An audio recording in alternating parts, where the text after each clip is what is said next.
বুধবার 25 সেপ্টেম্বর কাতার এর ঘরোয়া রেস্টুরেন্টের হল রুমে এই ওলামা সমাবেশ অনুষ্ঠিত হয়।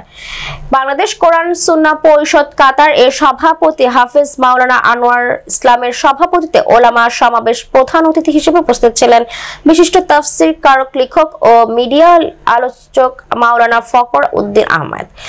হাফেজ মাওলানা ইউসুফ চৌধুরী উপস্থাপনায় পবিত্র কোরআন থেকে তেলাওয়াত করেন কারি সাইফুল ইসলাম। শুভেচ্ছা বক্তব্য রাখেন কারি মোস্তাফিজুর রহমান।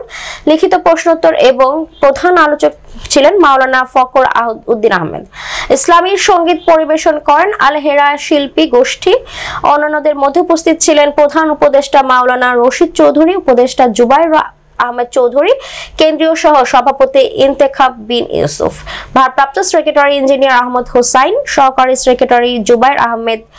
অনুষ্ঠানে কাতার প্রবাসী বাংলাদেশিরা স্বতঃস্ফূর্তভাবে অংশগ্রহণ করেন।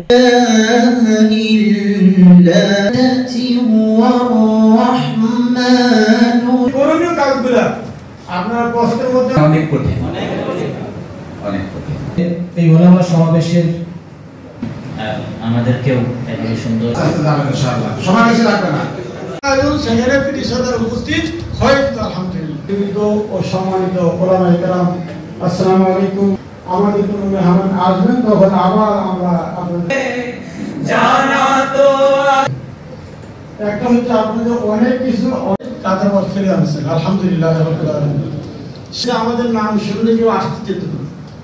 আমি পুরো আপনাদের আশপাশে অনেকে আসার জন্য আহ্বান করছেন, টেলিফোনও করছেন।